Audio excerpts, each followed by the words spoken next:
Today we are going to be doing a flower dissection. This is a really cool activity. It's one of my favorites, and you can do this at home in your own backyard. So first we're going to talk about what is a flower. So a flower is the blossoming part of a plant, so that's the really pretty part of the plant. Flowers make seeds for the plant, and seeds, as you know, grow more plants. Those are really important to have. A plant known for its blossoms is also called a flower. So a blossom and a flower are the same thing. So when a flower gets pollinated by a little fuzzy bee or a butterfly or any other pollinator, sometimes us, the pollen will fall off of these little anthers. And the little bee will go to a new flower, and at the new flower the pollen falls into the stigma. And down into the stigma, down here, are where the seeds are formed. So once a flower is pollinated, seeds can form and new flowers will grow the next year. Sometimes when a flower is pollinated, we get a fruit. So peaches, apples, strawberries, all these yummy things that we like to eat are from flowers. And if these flowers didn't get pollinated by our very important pollinators, we wouldn't get fruit. So today what we're going to do is I found a little woodland violet in my backyard, and we're going to dissect this little flower. And you could do this at home, like I said, in your backyard, or maybe mom has a bouquet around the house that you can use. And this is a very fun activity. All you need is a pencil and a piece of paper and a flower. So we're going to get started.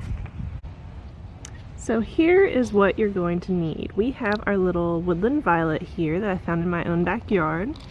You'll also need a pencil. And if you have it around the house, some people do, some people don't, a nice little magnifying glass so we can look up close to our flower. And then you'll need a little postcard or a piece of paper or anything like that. So this is what we're going to do. By the end of this activity, we're going to have something like this. So we have the petal, the stamen, the stigma, and the pistil. So one of our lovely educators at the garden did this one a while back, Miss Julie. We love her very much. So this was her parts of a flower for one of her classes. So sometimes your flower might not have all these parts because they occasionally fall out, or you just can't see them because they're so small. My flower is a little small, so it's going to be a little more difficult to find our different parts, but we're going to give it a shot. And I also have this lovely guide that I'm going to post for you guys to use throughout your dissection. So just to go over our different parts here, the petals attract insects or birds or any other pollinator because they're bright, and so a lot of insects will see different colors than we do. They see really, really bright colors. So these petals are what are going to attract the pollinator to the flower. The stamen, which we talked about earlier, they produce the pollen. The seeds form in the pistil, so that's going to be found below the stigma. The top of the pistil is what's called the stigma. So the pollen will stick to that and it'll travel down into the pistil, and that's where the seeds will form. And then last we have the sepals. So that's what the little leaves below the flower there, those are called sepals. They look like leaves. They will usually protect the flower. So that's really important before the flower opens up so the flower does not get damaged. So you can use this throughout your flower dissection, and we'll go ahead and get started with ours.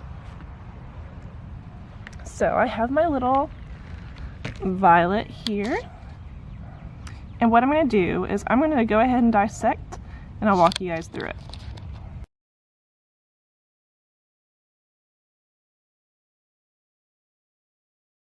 Okay, so I have pulled off all my little purple petals from my violet here, and this is what I have left. It's very small, hard to work with, but that's okay.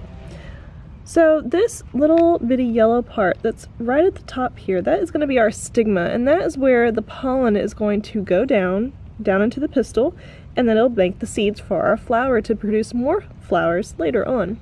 These orange parts here are actually our anthers. The anthers are what hold the pollen. So our little lovely bees or butterflies will come and they'll get all this little pollen onto their little fuzzy legs, and they'll go to a new flower and it'll fall off and pollinate that flower.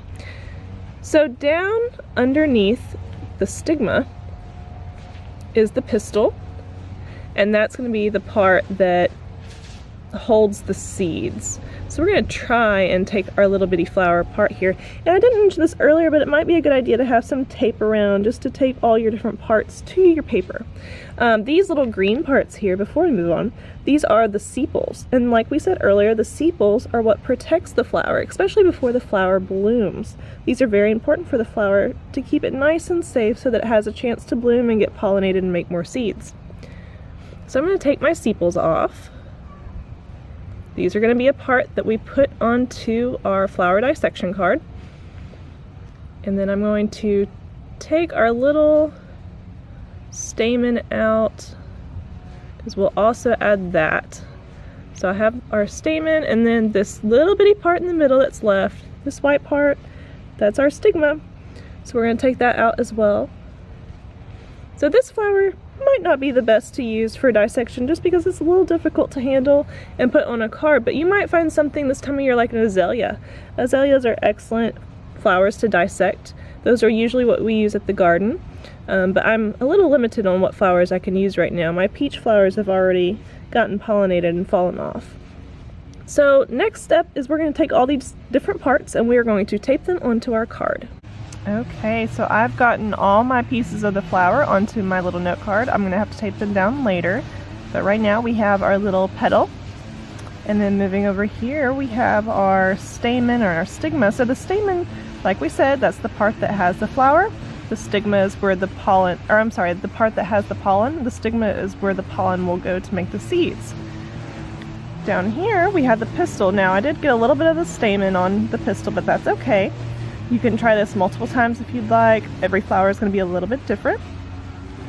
And then we have the sepals, the little protectors of the flower. So I have my whole little card here, and I'll tape everything on later. But I hope you enjoyed this activity. If you have any questions at all, please let us know.